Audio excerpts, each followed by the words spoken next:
الله أكبر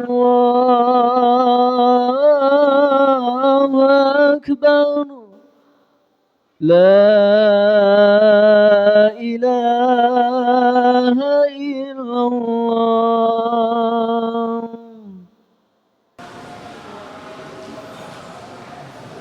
إن الحمد لله نحمده ونستعينه ونستغفره ونستهديه ونعوذ بالله من شرور أنفسنا ومن سيئات أعمالنا.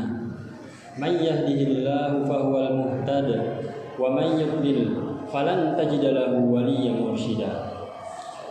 أشهد أن لا إله إلا الله وحده لا شريك له وأشهد أن محمدا عبده ورسوله خاتم النبي ولا نبي بعد. أما بعد أوصي نفسي وإياكم بتقوى الله فقد فاز المتقون. كما قال الله تعالى في القرآن الكريم بعد أعوذ بالله من الشيطان الرجيم يا أيها الناس اتقوا ربكم الذي خلقكم من نفس واحدة وخلق منها زوجها وبث منهما رجالا كثيرا ونساء واتقوا الله الذي تساءلون به والأرحام إن الله كان عليكم رقيبا. Jemaah salat Jumat yang dirahmati oleh Allah Subhanahu wa taala. Marilah sama-sama kita bersyukur kepada Allah Subhanahu wa taala yang mana Allah Subhanahu wa taala telah memberikan kita nikmat-nikmatnya.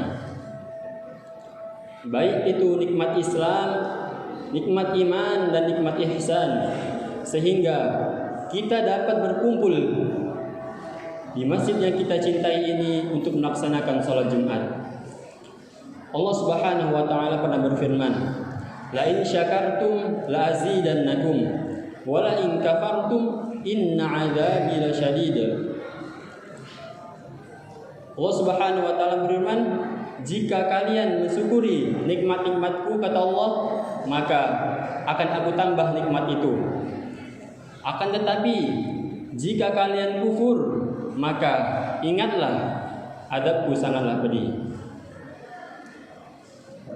Jemaah Jumat yang rahmati Allah Subhanahu wa taala. Sebelum memulai khutbah, izinkan khatib menyampaikan wasiat terkhusus untuk khatib pribadi. Marilah sama-sama kita tingkatkan ketakwaan kita kepada Allah Subhanahu wa taala. Takwa dalam arti kata menjalankan apa-apa saja yang Allah perintahkan serta meninggalkan segala apa yang Allah larang. Adapun judul khutbah khatib pada Jumat kali ini adalah pentingnya menuntut ilmu. Allah Subhanahu wa taala pernah berfirman dalam Al-Qur'an surah Al-Anfal ayat yang ke-29. A'udzu billahi minasyaitonir rajim.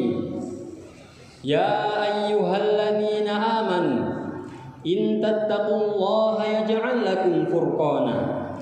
Wahai orang-orang yang beriman, wahai orang-orang yang mengakui dirinya beriman, jika kalian benar-benar bertakwa kepada Allah Subhanahu wa taala, maka Allah Subhanahu wa taala akan memberikan kalian furqan. Furqan di sini adalah kemampuan seseorang untuk membedakan yang mana yang hak dan yang mana yang batil, yang mana yang benar dan yang mana yang salah, yang mana yang sah dan yang mana yang tidak sah.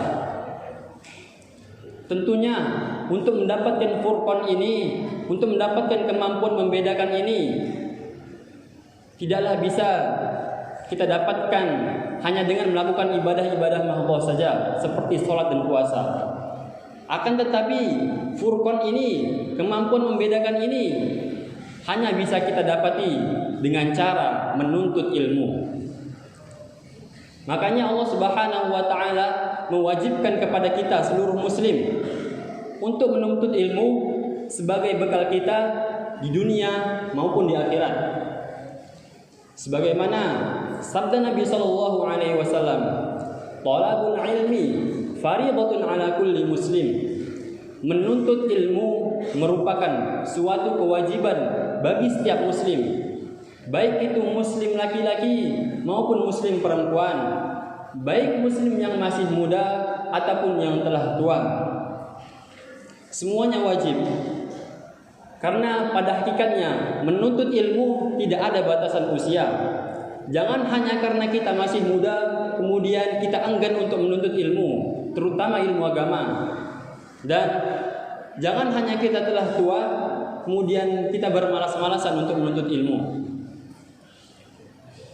Utlubul ilma minal mahdi ilal lahdi.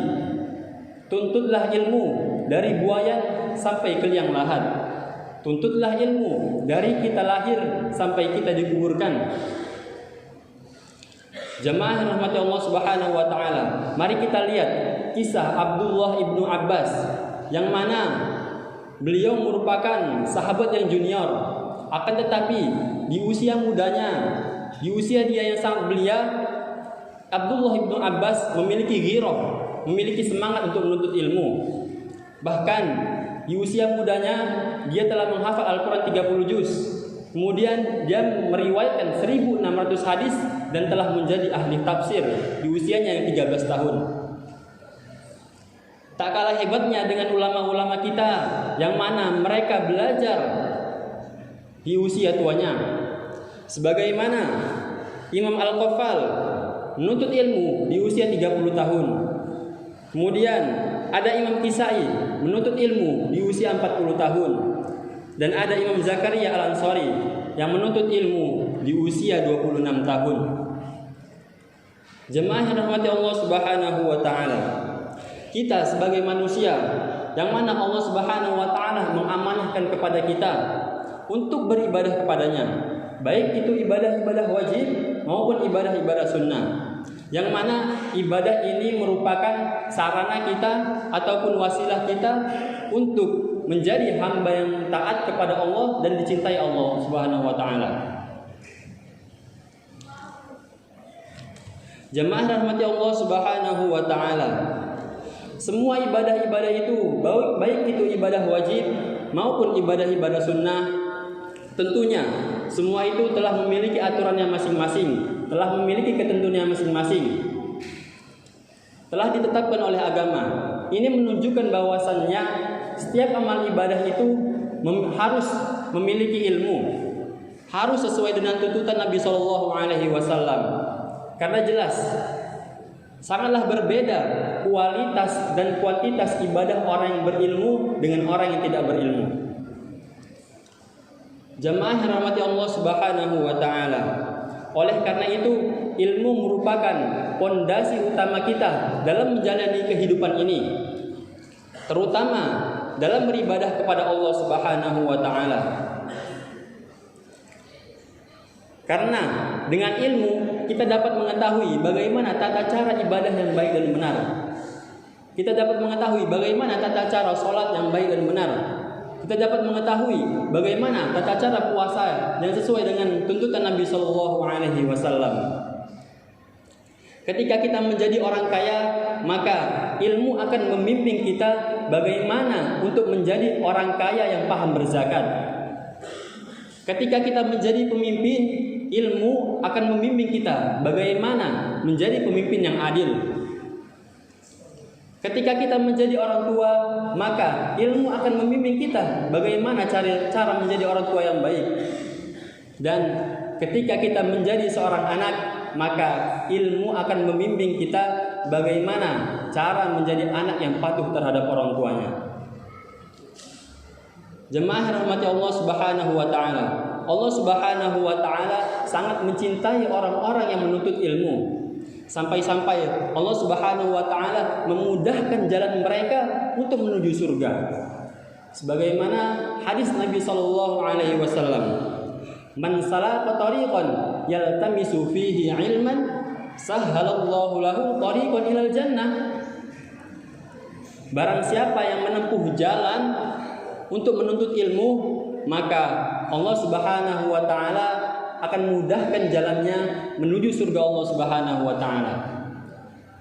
Dari sini kita dapat mengambil kesimpulan bahwasannya menuntut ilmu merupakan sarana ataupun metode ataupun wasilah kita menuju surga Allah Subhanahu wa taala. Karena derajat orang yang menuntut ilmu itu sama dengan derajat orang-orang yang sedang berjihad di medan perang untuk membela agama Allah. Sebagaimana hadis Nabi sallallahu alaihi wasallam, "Man kharaja fi talabil ilmi fahuwa fi sabilillah hatta yarji'." Barang siapa yang keluar rumahnya kemudian dia menjumpai ustadz-ustadznya, menjumpai guru-gurunya, mendatangi majelis-majelis ilmu, mendatangi sekolah-sekolah dengan niatan untuk mendapatkan ilmu, maka derajat dia di sisi Allah Subhanahu wa taala sama dengan mereka yang sedang berperang di medan perang untuk membela agama Allah. Jemaah rahmati Allah Subhanahu wa taala. Allah Subhanahu wa taala akan mengangkat derajat orang-orang yang berilmu. Sebagaimana firman-Nya di dalam Al-Qur'an surah Al-Mujadalah ayat yang ke-11. A'udzu billahi minasyaitonir rajim. Yarfa'illahu alladhina amanu minkum walladzina utul ilma darajat. Allah Subhanahu wa taala akan mengangkat derajat orang-orang yang berilmu di antara kalian dan Allah Subhanahu wa taala akan mengangkat derajat orang-orang yang beriman di antara kalian dan orang-orang yang berilmu dengan beberapa derajat. Quran surah Al-Mujadalah ayat yang ke-11. Mari kita lihat kisah Muhammad Al-Fatih yang Allah angkat derajatnya karena keilmuannya. Muhammad Al-Fatih adalah seorang pemuda yang mana di dalam dirinya terdapat semangat untuk menuntut ilmu. Bahkan di usia mudanya dia telah menghafal Al-Quran 30 juz, telah mempelajari fikih, telah mempelajari hadis, serta beliau juga mempelajari militer. Karena keilmuannya ini Allah Subhanahu wa taala angkat dia. Allah Subhanahu wa taala angkat dia serta menjadikan dia sebagai sultan di negerinya di usia 12 tahun. Dan pada usia 21 tahun dia menjadi panglima perang yang menaklukkan Konstantinopel. Tak kalah hebatnya dengan sahabat Roja bin Haywa, yang mana beliau merupakan sahabat muda yang memiliki semangat juga untuk menuntut ilmu, sehingga dia memiliki kecerdasan dalam bidang intelektualnya, dalam bidang komunikasinya, serta bahasanya. Maka Allah angkat dia menjadi Perdana Menteri pada masa Bani Umayyah. Jamaah rahmat Allah Subhanahu wa taala. Itulah tadi, ketika kita menginginkan kesuksesan, ketika kita menginginkan Allah angkat derajat kita, ketika kita menginginkan kebahagiaan, ketenangan, maka carilah semua itu dengan ilmu. Itu semua sejalan dengan hadis Nabi sallallahu alaihi wasallam. Man arada dunya fa alaihi bi'ilmi. Barang siapa yang menginginkan kehidupan dunia, menginginkan kekayaan, menginginkan kesuksesan, menginginkan kebahagiaan, maka carilah itu semua dengan ilmu. Wa man arada al-akhirah fa alaihi bi'ilmi. Barang siapa yang menginginkan akhirat, menginginkan ampunan Allah, menginginkan rahmat Allah, serta menginginkan surga Allah, maka carilah itu semua dengan ilmu. Wa man aradahuma fa alaihi bi'ilmi. Barang siapa yang menginginkan keduanya, dunia dan akhirat, maka carilah itu semua dengan ilmu. Fa'tabiru ya ulul absar la'allakum turhamun.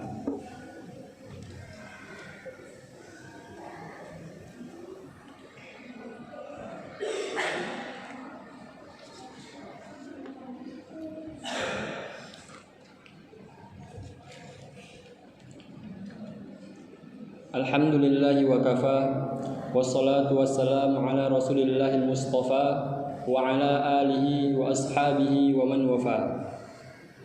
Usi nafsi wa iyyakum bittaqwallah faqad fazal muttaqun.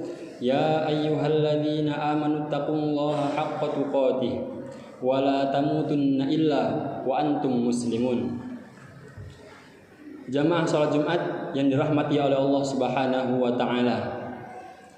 Ketika kita menuntut ilmu, maka pasti ada rintangan-rintangan, pasti ada cobaan-cobaan yang menghampiri kita ketika kita menuntut ilmu. Maka dari itu Imam Syafi'i memberikan kita 6 syarat. Ketika kita ingin menjadi penuntut ilmu, maka 6 syarat ini harus kita penuhi. Sebagaimana syair dari Imam Syafi'i, alala tanalul ilma illa bisitta. Sungguh tidak akan dapat kalian ilmu kecuali dengan 6 syarat. Yang pertama, saunbika an majmu'iha bibayani dzaka. Syarat yang pertama adalah kecerdasan. Seorang penuntut ilmu harus memiliki kecerdasan, baik itu kecerdasan intelektualnya, baik itu kecerdasan akhlaknya, dan baik itu kecerdasan emosinya, yang mana kecerdasan ini akan mempengaruhi dia terhadap ilmu-ilmu yang telah diserapnya. Adapun syarat yang kedua adalah wahirsin. Seorang penuntut ilmu harus memiliki kesungguh-sungguhan, harus memiliki tekad yang kuat, harus memiliki tekad yang bulat, sehingga ketika dia menuntut ilmu tidak putus asa. Dan seorang penuntut ilmu itu harus memiliki target-target keilmuan yang akan dia raih. Adapun syarat yang ketiga adalah wa istibarin. Seorang penuntut ilmu haruslah sabar dalam menuntut ilmu. Karena ketika kita menuntut ilmu nanti tentu ada coba-cobaan, ada rintangan, ada lika-liku yang menghampiri kita. Maka seorang penuntut ilmu haruslah memiliki sifat sabar.